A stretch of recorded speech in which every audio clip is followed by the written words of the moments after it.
Um Lugar ao Sol, o podcast da Absolar. Oferecimento, financiamento para energia solar BV. Soluções rápidas e simples para financiar seu projeto. Ecore, energia solar ao alcance de todos. Canal Solar, notícias e treinamentos sobre energia solar. Portal Solar, o primeiro e maior portal de energia solar do Brasil. Win Energias Renováveis, geradores prontos, personalizáveis e sob demanda. Um Lugar ao Sol, o podcast da Absolar. Já está começando o nosso podcast Um Lugar ao Sol. O tema do nosso podcast é autoprodução de energia. E quem está comigo hoje aqui é o meu amigo, companheiro de bancada virtual, o Márcio Tranin, que é vice-presidente da Absolar. Tranin, você é carioca, deve gostar de samba, né? Priscila, tudo bem? Um prazer estar aqui de novo com vocês. Gosto de samba, afinal de contas, como já cantava o poeta, né? Quem não gosta de samba, bom sujeito não é. Como carioca, gosto de futebol, samba e sol. Né, o sol e o sol, por alguma razão, acabou direcionando a minha vida profissional. Então, enfim, que bom estar aqui de novo contigo, dividir essa bancada. Vamos em frente. Que ótimo. Eu adoro samba e eu adoro também liberdade. Esse tema é muito bacana e a energia solar tem essa grande vantagem, né, de permitir que consumidores virem autoprodutores. E com a gente nesse bate-papo gostoso também tem dois convidados especiais, o Ricardo Barros, que é CEO da Light Source BP, e o Rafael Gomes, que é sócio da área de energia e recursos naturais da Demarest. Aliás, vocês todos já são nossos conhecidos, né? Já que vocês participaram da temporada do Absolar Inside sobre mercado livre de energia. Quem não assistiu a esses episódios pode ir lá no nosso canal do YouTube, Fala Absolar, que todos os episódios estão lá. Então, muito bem-vindo, Ricardo. Olá, Priscila, boa tarde. Obrigado, Márcio, obrigado, Rafael, é um prazer estar aqui com vocês de novo. É ótimo estar aqui e eu acho que esse é um tema, assim como a gente descobriu lá no Absolar Inside, um tema também muito importante para a gente estar discutindo hoje, né? Eu também adoro samba, também adoro liberdade, mas eu permito a brincadeira aqui com o Márcio, eu adoro um forró também. Lá no Nordeste a gente tem sol e tem forró. E bem-vindo, Rafael, que também é carioca, que eu já sei que mora em São Paulo há muito tempo, mas é carioca daqueles genuínos. Exatamente, Priscila, uma ótima tarde, muito obrigado, um grande abraço, treininho, um abraço, Ricardo, um prazer estar aqui com vocês para discutir esse tema tão interessante, sobre liberdade. Não posso falar muito sobre samba porque eu sou um carioca que gosta de rock, mas sobre energia solar acho que eu posso ajudar. Muito bem. No podcast de novembro a gente falou um pouco sobre legislação e o que está rolando no cenário político para permitir que todos os consumidores tenham a liberdade de escolher pela energia limpa. E hoje o assunto vai mais a fundo no campo técnico, né? Tranin, explica pra gente o que significa autoprodução de energia. Aliás, qual que é a diferença em relação a essa autoprodução que a gente vai discutir hoje para a energia do pessoal da geração distribuída, por exemplo? Ok, Priscila. Bom, o conceito fundamental por trás da geração distribuída, que a maioria da população conhece bem, porque está muito ligado, hoje cada vez é mais ligado, né, ao dia a dia de quem quer produzir a sua própria energia. Conceitualmente, a geração distribuída é muito parecida com a autoprodução. Alguns aspectos as diferenciam, tá? E o primeiro aspecto é o tamanho. Você, dentro da GD, você não pode ter projetos acima de 5 megawatts, enquanto que a autoprodução ela não tem um limite prévio de tamanho. Você pode ter projetos que vão 100, 200, 300 megawatts e serão considerados autoprodução. O segundo é quem pode fazer uso. Na verdade, a autoprodução é um dos mecanismos que se tem quando determinado consumidor ele está habilitado para ir ao Mercado Livre. Nesse caso específico, quando ele vai ao Mercado Livre, ele pode ser um consumidor simples, que compra energia de terceiros, ou ele pode gerar sua própria energia, tornando-se um autoprodutor. Né? É como se fosse ele produzindo sua própria energia através de mecanismos que nós vamos detalhar um pouco mais à frente. E o terceiro é a regulação. A regulação que envolve todas as transações dentro da geração distribuída, elas seguem certas normas que estão estabelecidas pela Resolução 482. Já quem está na autoprodução tem regulamentos bastante diferentes com relação a isso. Por exemplo, a questão de se creditar da energia injetada na rede, isso não existe na autoprodução. Ou seja, tem diversos aspectos que a gente vai tentar abordar durante o podcast de hoje que diferenciam os dois. Mas o importante os dois eles têm a mesma função. Eles têm a função de dar liberdade ao consumidor, desde o residencial, pequenininho, que tem seu consumo de ar-condicionado, seu consumo de chuveiro elétrico dentro de casa, até o grande industrial, que está apto a ir a Mercado Livre e escolher de quem consumir. Ele tem essa liberdade, ele não é um cliente regulado, ele não precisa estar debaixo da asa de uma distribuidora, ele pode ir e comprar energia de quem quiser, inclusive gerar sua própria energia através dessa autoprodução que a gente vai estreitar hoje aqui. Muito bom. Para começar, então, o nosso bate-papo, eu quero chamar uma reportagem que nós fizemos com o Gustavo Secucci, da Braskem. Vamos ouvir. A multinacional Braskem foi criada em 2002 a partir da integração de 6 empresas que já tinham larga atuação no mercado. No ano de nascimento, a multinacional divulgou o seu compromisso público com a sustentabilidade. Gustavo Secucci, diretor de energia da Braskem, explica que a empresa já atua no mercado livre de energia há vários anos, sempre com portfólio de longo prazo. A Braskem opera no mercado livre de energia há vários anos, sempre com um portfólio estruturado de longo prazo, no qual ele equilibra competitividade e risco, buscando assim garantia estruturada de competitividade para suas operações. Entretanto, a busca por uma matriz energética cada vez mais sustentável, com o uso de fontes renováveis, fez com que a Braskem acelerasse esse processo e buscasse desenvolver parcerias robustas e de longo prazo, nas quais ela possa fazer parte do desenvolvimento e da construção de novas gerações de energias renováveis. Para Secucci, a expansão do mercado livre de energia é um caminho sólido. A expansão do sistema baseada no mercado livre é algo que veio efetivamente para ficar. E o avanço da competitividade dessas fontes renováveis tem sido um fator preponderante dentro desse processo. O consumidor cada vez mais terá um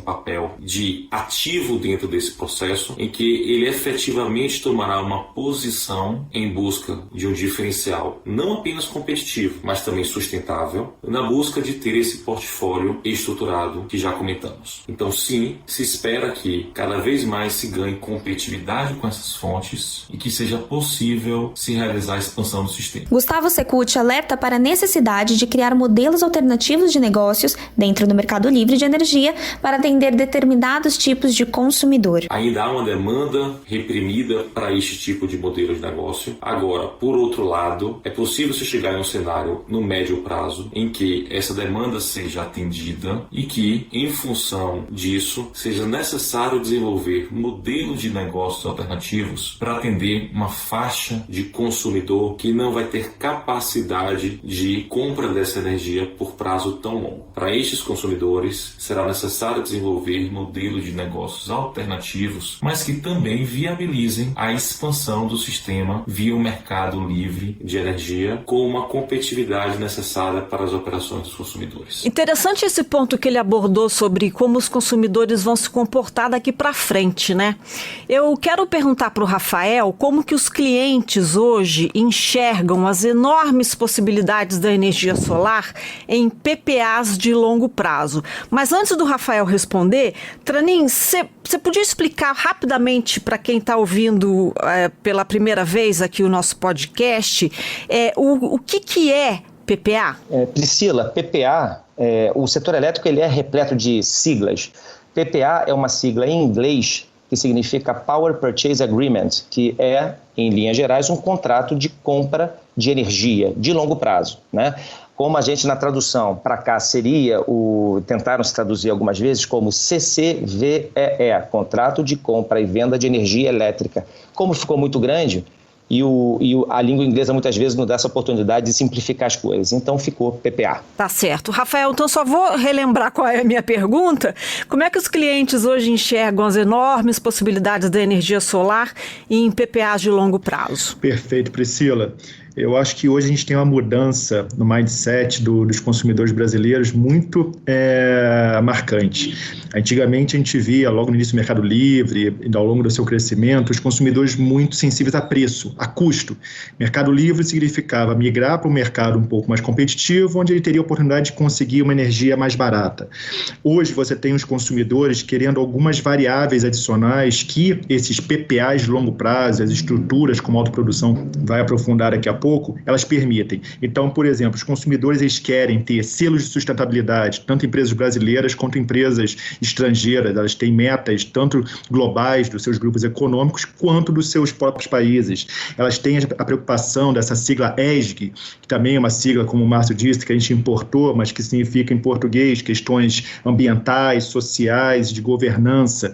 Então, hoje o consumidor ele quer ter um custo reduzido sim, mas ele quer ter previsibilidade, o que esses PPAs de longo prazo permitem, e quer também ter a sustentabilidade para cumprir metas não só do seu grupo econômico, mas também de seus países de origem. E Ricardo, como que a Lightsource BP vê hoje a possibilidade de fechar PPAs com autoprodução?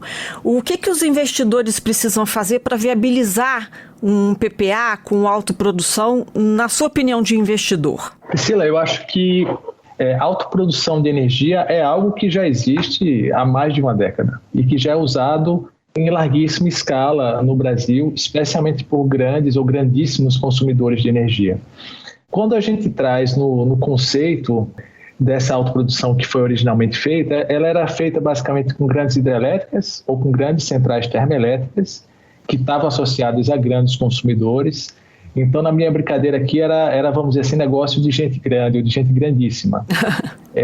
A diferença hoje, ou uma das diferenças, que é parte vamos dizer assim, da disrupção que a energia solar traz, e eu sou apaixonado pela energia solar em todas as suas vertentes, é que a energia solar ela permitiu o acesso entre aspas, essa tecnologia da autoprodução que a regulação permite, não só a grandíssimos consumidores de energia, que obviamente continuam tendo interesse e que a energia solar também é muito importante para eles, mas também para consumidores menores.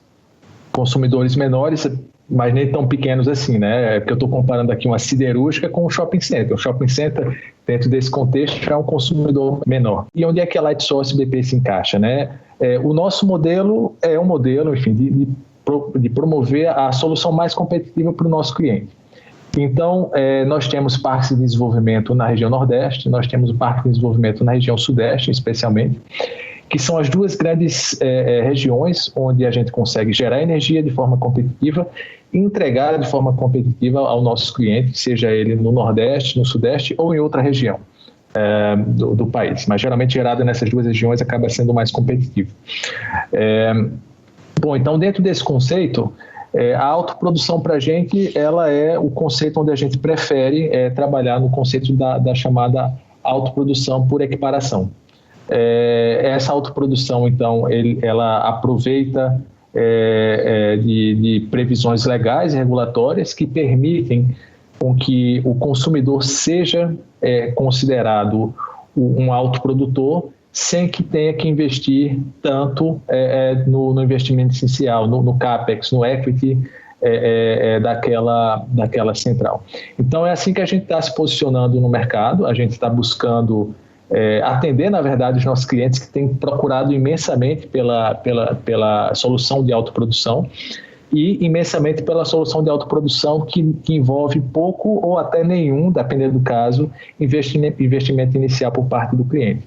Então, dentro desse contexto, a gente procura arranjos onde a gente tenha minimamente ali 10 anos de compromisso mútuo, nós com o cliente e o cliente conosco, e fazendo essa estrutura que eu tenho certeza que o Rafael vai poder descrever muito melhor que eu, mas uma estrutura onde, na verdade, é um arranjo societário, né?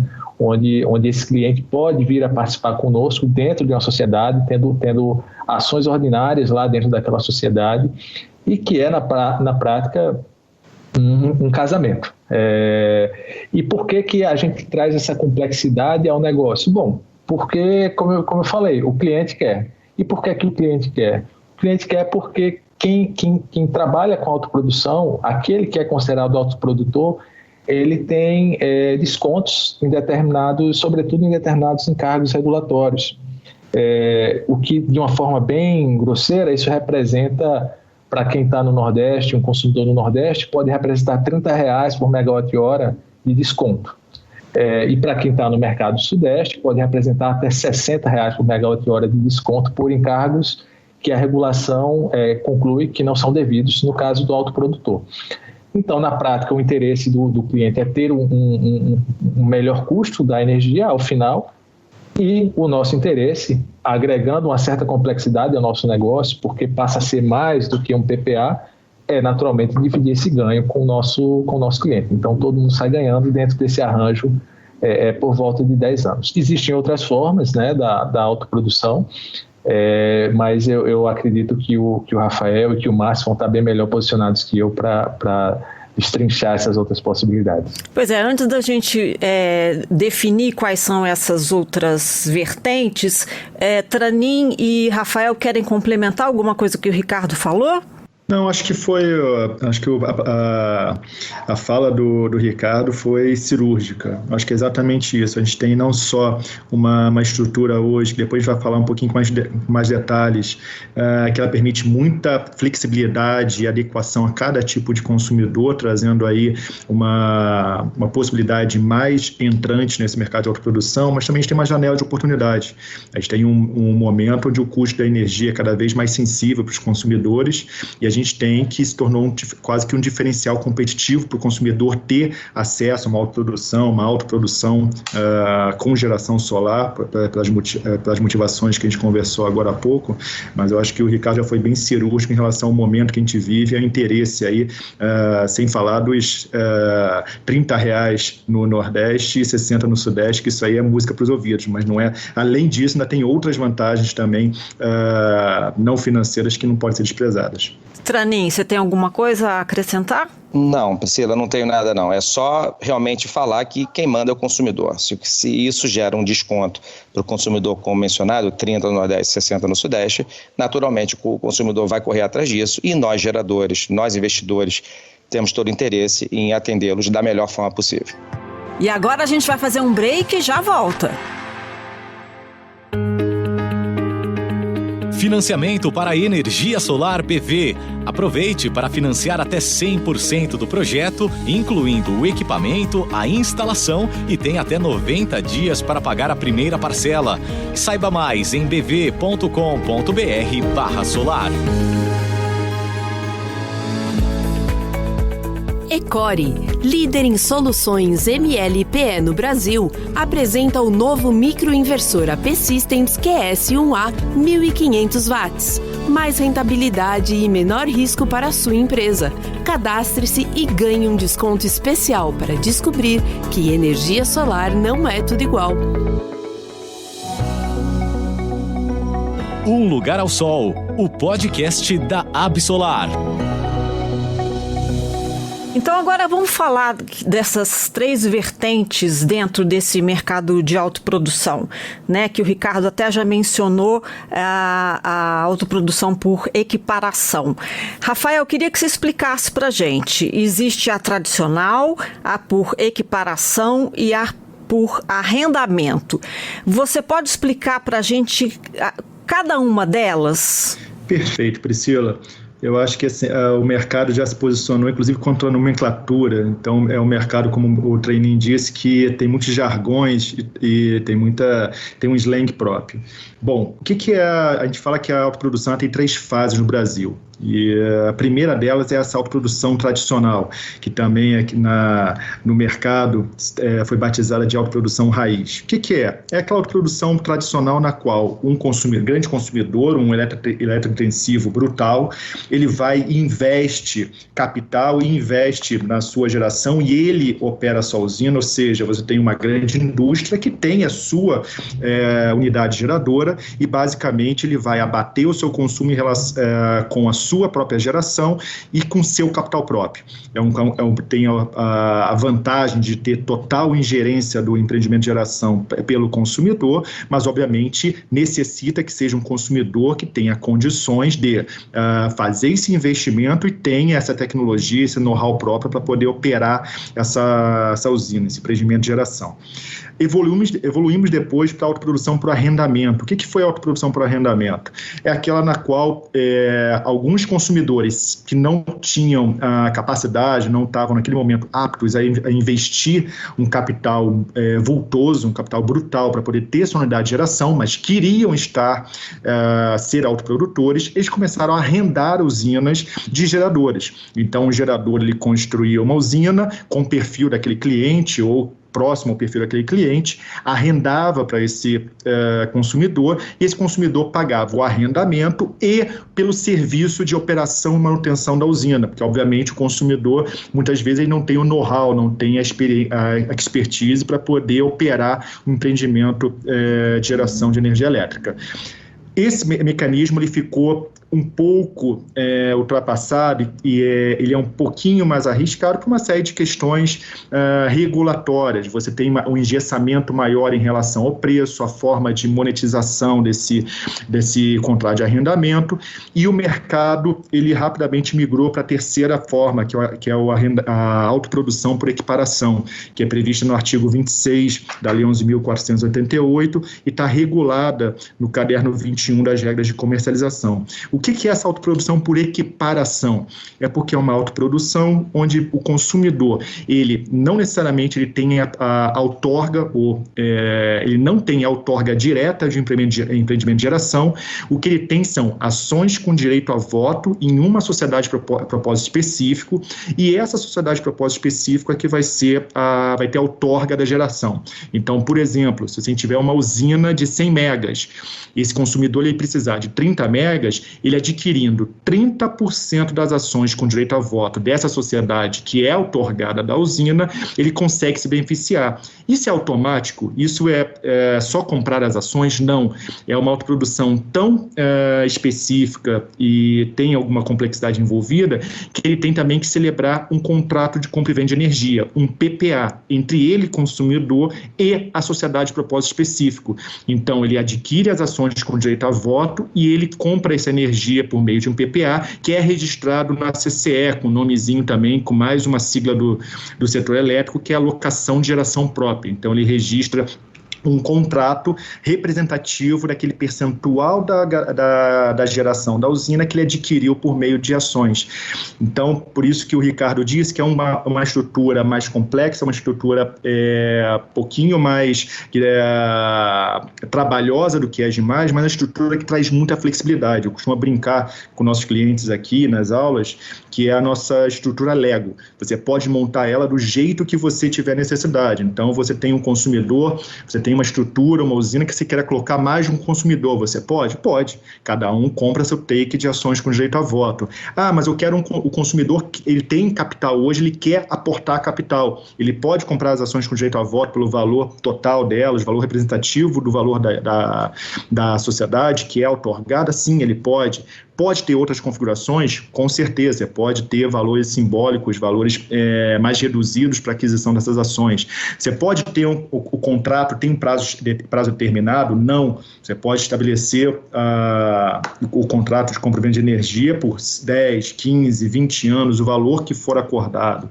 E as responsabilidades desse consumidor, já que ele está bancabilizando, já que ele está ajudando a viabilizar a financiabilidade desse empreendimento, porque, obviamente, é esse recebível desse consumidor que vai auxiliar esse gerador também a bancabilizar, a conseguir um financiamento para colocar de pé essa usina. Esse consumidor ele tem responsabilidades dentro desse PPA, dentro desse acordo de acionista, dentro dessa estrutura total, já pré-determinadas? Não. Tudo é desenhado caso a caso. Você pode estabelecer que o consumidor tem ou não risco de implantação, tem ou não risco de operação, quais são as responsabilidades que ele adquire, qual é a gestão dele dentro dos 20, 15, 10 anos de sociedade sociedade, desse casamento, como o Ricardo bem disse. Então, é uma estrutura mais sofisticada, por um lado, mas que traz muito mais flexibilidade para você alocar os riscos de acordo com aquilo que aquele consumidor deseja, com aquilo que o consumidor está esperando. Entendi. Eu estou vendo que o Tranin tem uma pergunta para fazer, né, Tranin? Tenho sim, e é interessante, quer dizer, a explicação do Rafael, ela dispensa qualquer adição, né? É bastante profundo ou seja, dentro do tempo que nós temos.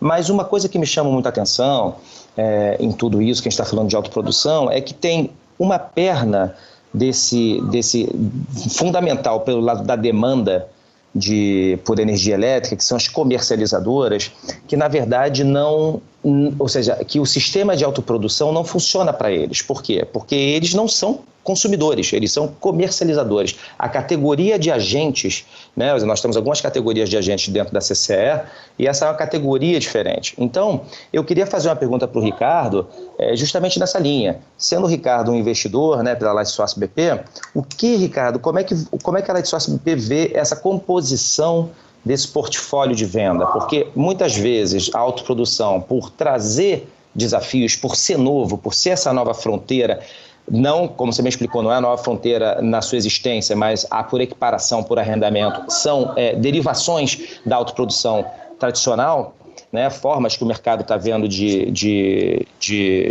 tratar a autoprodução. Como é que você vê essa composição de portfólio, posto que a comercializadora não necessita de autoprodução e nem pode comprar, né, um PPA com autoprodução, e ao mesmo tempo ela tem que revender essa energia em contratos. A Lightsource BP, ela analisa as duas situações, ou seja, negocia com consumidores com autoprodução e com comercializadores. Como é que você vê isso? Acho que é uma ótima pergunta, Márcio. E eu diria assim que a beleza da energia solar, a beleza da regulação vigente, e que está continuando aí suas melhorias, né? É que ela permite customização, permite liberdade de escolha e de determinação de soluções, né? Bom, então, de uma forma geral, sempre o que a gente procura naturalmente é se adaptar à necessidade dos nossos clientes. Então, falando de comercialização, começando pela parte talvez mais direta da resposta da comercializadora, enfim, nós temos todo o interesse em fechar contratos diretamente com comercializadores que não vão ter um esquema de autoprodução instalado, porque elas não podem, elas não são consumidoras, e ainda assim, enfim, vamos fechar PPAs de curto, médio e longo prazos como parte da estratégia de gestão de energia dos nossos parques. Por outro lado, a gente também na autoprodução temos os nossos clientes que têm interesse, inclusive nos diferentes tipos, né? É muito engraçado porque tem clientes que são muito grandes e que têm capital para investir e até por uma questão de cultura da própria empresa querem investir aquele capital porque eles já são donos de ativos de geração e nesse contexto tem aqueles que preferem ficar na autoprodução raiz, como o Rafael falou, ou seja, a gente pega, por exemplo, um parque solar de 500 megawatts de potência instalada, fica com 200 megawatts para a gente, para fazer a nossa gestão com a comercializadora, com outros clientes em PPAs mais tradicionais, e 250 megawatts, por exemplo, onde o nosso cliente autoprodutor investe ele mesmo o capital e nós fazemos a gestão de todo aquele ativo de, hipoteticamente falando aqui, 500 megawatts. Temos outros clientes que também são grandes, mas que por algum motivo não querem entrar no investimento de capital, porque eles preferem dedicar aquele capital a seu próprio processo produtivo, a financiar o seu crescimento. Então, a gente pode trabalhar na autoprodução por equiparação, e essa é a tendência que a gente vê no mercado cada vez mais, né? Tem muito mais clientes querendo trabalhar nessa linha do que na primeira que eu acabo de falar. E aí entra outra questão da beleza da solar, que entra aquele cliente que não é pequeno demais para trabalhar na GD, nem é grande demais para trabalhar dentro da autoprodução lá para fazer uma central de 200 mega e seja ela da maneira tradicional ou por equiparação. A gente vê o mercado para esse tipo de cliente se ajustando ali para trabalhar talvez com centrais de 10 mega, 20 mega, 30 mega instalado no sistema de arrendamento, conforme o Rafael colocou. Então, a nossa abertura enquanto Lightsource BP é de trabalhar nos diferentes modelos. A nossa preferência é que seja bom negócio para o nosso cliente e, obviamente, para a gente também.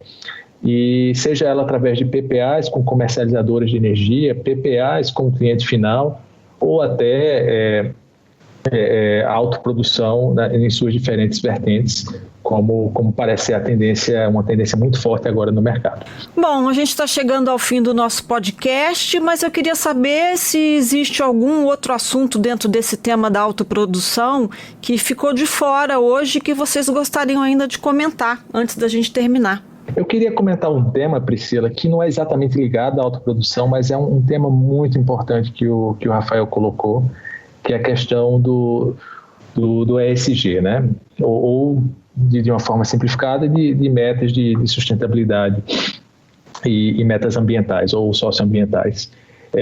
Eu acho que a Solar no Brasil ela acaba sendo a Disneylândia dos consumidores de energia, porque ela permite, desde a geração distribuída, desde um PPA de curto prazo, um PPA de médio e de longo prazo, autoprodução em diferentes tipos, customizáveis, e tudo isso que geralmente é o que dá aquela vontade de ver inicial do consumidor, tudo isso trazendo energia competitiva.